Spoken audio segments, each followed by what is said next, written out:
Dear students, let us start the discussion on today's newspaper, that is 7th July 2017. The first article, Making of a Monumental Crisis, it is related to protection of our ancient monuments, archaeological sites and remnants. You know that cultural heritage is as important as natural heritage. We need to transmit this heritage to the next coming generations. And second issue is UNESCO and other organizations are also putting forward efforts to declare certain sites as World Heritage Sites. In this context, Indian government also has a responsibility to protect this wealth of India for the future generations. So there is a law, that is Ancient Monuments, Archaeological Sites and Remnants Act of 1958. According to this, surrounding 100 meters of perimeter, no construction has to be made. Now the government of India wants to amend this particular act to allow for the construction. So it is going to endanger this particular heritage. And encroachments into the spaces can cause huge damage for their protection. That is what the concern expressed by the author over here. The postscript to the proxy war. Let us take the Syria situation. Now, Syria, Mr. Assad is a Shia. And then Iran is a Shia-dominated country. Iraq is also Shia-dominated country. On the other hand, the Arab world, that is Saudi Arabia, is dominated by the Sunni population. So Assad is receiving his support from all the Shia-dominated countries, and the rebels are getting the support from the Sunni-dominated countries. And among the major powers, Russia is supporting the Iran, that is Syria regime, and rebels are being supported by the United States of America. So all of them have a collective fight against a terrorist organization, ISIS. So in this context, the United States wants to have a strategic depth in Syria, which is got neutralized because of the involvement of Russia. In this context, the Syrian airplane was shot down, and United States also have attacked an air base in Syria in reaction to the chemical attacks by the Mr. Assad regime. So in this context, a kind of a proxy war between Saudi Arabia and Iran, between Russia and USA is getting unfolded in Syria. That's what this article wants to tell you. Mr. Modi in Israel. India's Palestine policy is based on a continuous dialogue to be promoted, and also two-nation theory has to be respected. Then, India had sympathies to the Palestinian cause.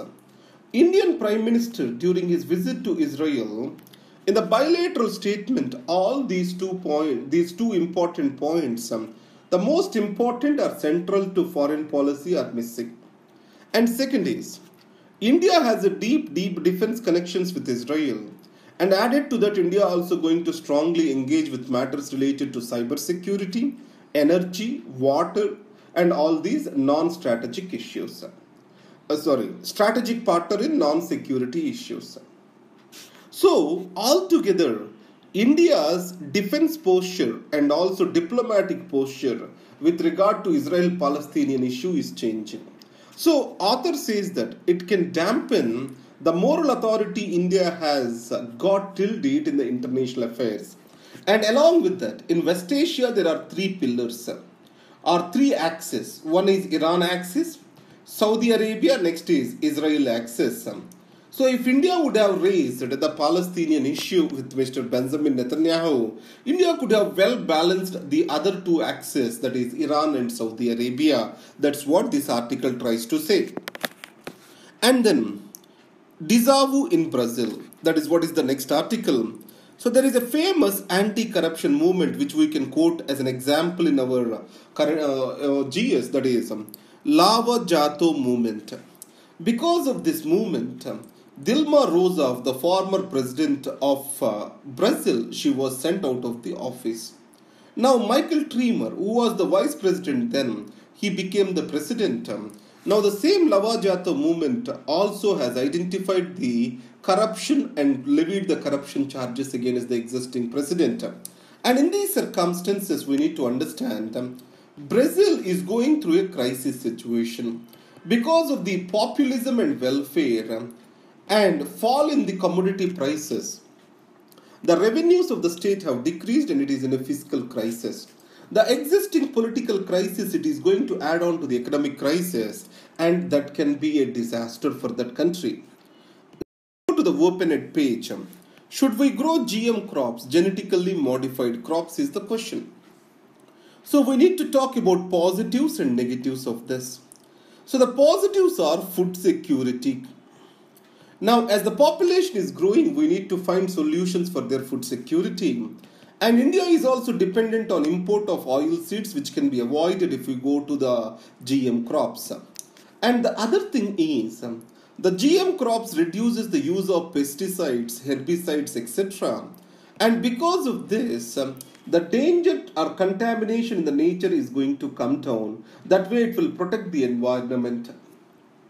On the negative side, there can be long-term toxicity where we cannot estimate its impact as of now.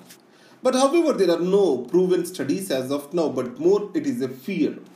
And second is, biodiversity can get affected and at molecular level genetic composition may change. And the evolution is supposed to continue and these genes become the normal process and resistance may get developed to these genes even in the future.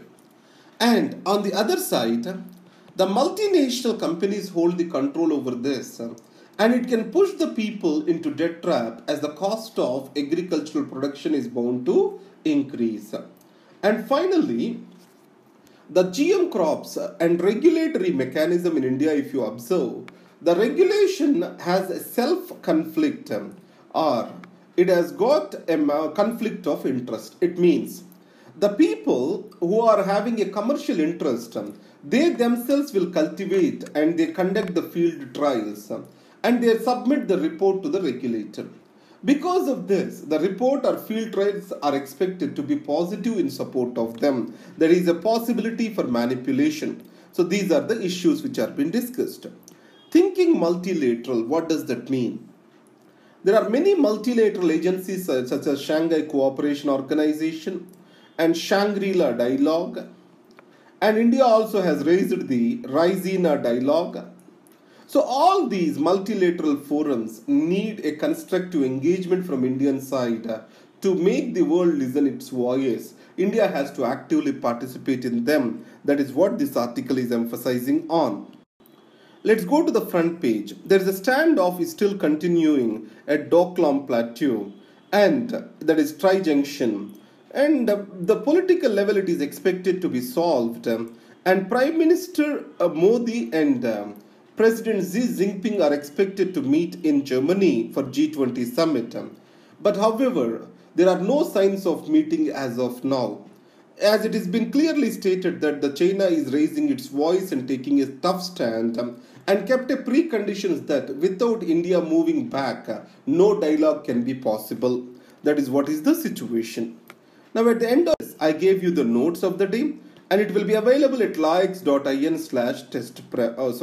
civils prep. On this you can take these notes. Thank you very much and all the best.